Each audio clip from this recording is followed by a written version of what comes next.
Hey guys, what's up? This is Pants Art Dragon, and today we're doing the top 5 best supports for solo queue as of patch 5.18. The last time we did this was in patch 5.16, and since then Braum has gotten a nerf, Janna too, Bard gets a buff, Morgana gets a buff. My opinion changed a little bit, and with that being said, let's get started. Disco Dancer.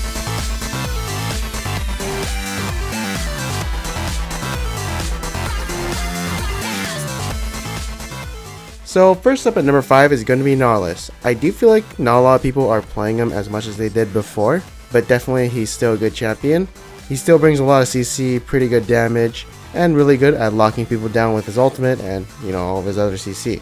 Definitely his E is one of his strongest points. Having it on like a very low cooldown helps a lot in team fights, and he's just like, doesn't really need items, all he needs is levels, so that's why he's so good. Next up is going to be Braum. So I've never actually put him in a tier list ever since he was, pretty good.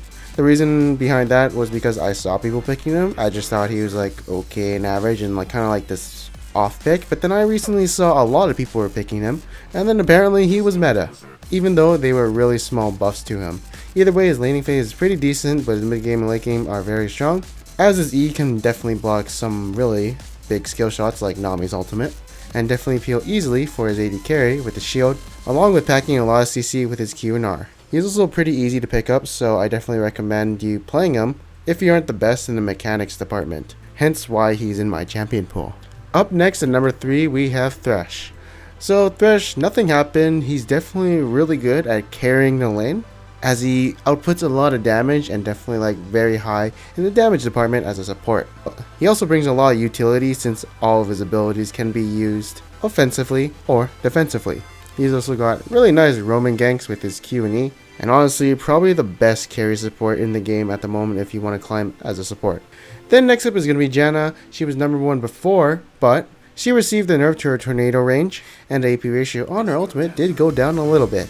I think the range definitely did hurt, because now she can't engage as hard as she could before. It's still really good for kiting of course, but it's just not what it used to be. But they're very small nerfs, so she's still here at number 2. And at number 1 is Soraka.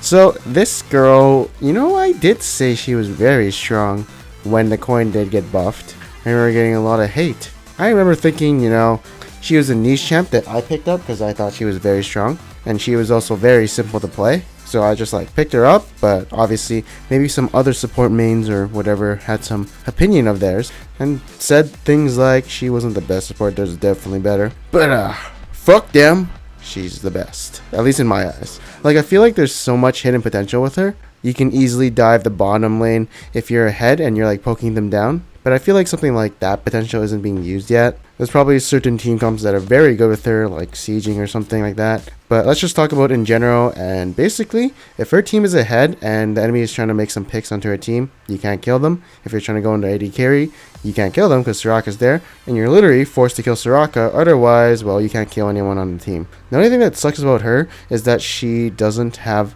any roaming potential. She can counter gank and make the situation better for her team, but she has no engage per se, only disengage in a form of healing her teammates and letting them live. But yeah, she's definitely ban worthy because she's just very annoying in that sense, and literally no one wants to deal with her.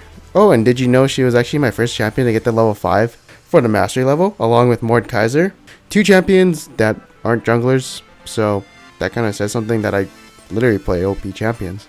But that's for another video and another story, and actually there probably is another video, but whatever. Next up, we're going to be doing some honorable mentions, and first up is going to be Blitzcrank. So Blitzcrank is in my champion pool also. I just love hooking people, literally making their life hell. I make some creative pulls, I'd like to say. For instance, when a minion's about to die, they don't expect the pull coming right after the minion's about to die. And boom, easy life, land those hooks, easy game. Roam mid, make their life easier. And he's just such a great champion, especially for solo queue. If you're really good at landing those hooks, definitely try and pick him up, as he does make those pick plays and, makes the game easier. Hello Leona, you're pretty good at all-in lanes. In my elo, it's a bit difficult for her since she can be poked down before she can all-in. She doesn't really have any form of disengage, and so if the jungler does come, she basically has no escapes except for queuing the enemy jungler. And even then, it's an easy target for the enemy jungler to pick off and get Leona, so she can be very bad if the enemy jungler does camp you. But otherwise, she's definitely really good at all-landing onto enemy carries and roaming to other lanes. She's definitely got some really high base damage in her kit. Alistair is also a really good support too. He's good at headbutting away the enemy jungler and also setting up ganks for his jungler too. Since he does offer so much CC, and when the mid game and late game comes, he becomes a beast-like tank, since his ultimate does give him 70% reduced damage to all sources. And the enemy is basically zoned because they do fear his CC combo, so he can definitely be a big threat. One thing he does lack is damage, so laning wise 2v2 in the bottom lane, he's not that great. He just like kind of stands there and waits for his jungler to come or disengage, or just heal his AD carry. Next up is Bard, so his W mana cost did get buffed a bit, and his E cooldown goes down by like 2 seconds. Yeah, magical buffs. Anyways, he's actually a pretty good champion before those buffs, and so if he got a buff now, well, that makes him pretty good in my opinion. But I will say that there's better choices to pick than him, unless you're really good at him, since his ultimate actually takes some skill to use and, decision making. But if you don't have that, look away from this champion and pick someone else who's easier. Anyways, thank you guys for watching this video. I hope you guys enjoyed it. Let me know who your #1 support champion is. Mine is, well, I can't believe it, it's Soraka. It's been that for like the last 3 months, and I'll play her if I'm in the support role. But people have been banning her recently. And leave a like if you actually did enjoy this video, because it does help my channel a lot. And I will see you guys next time.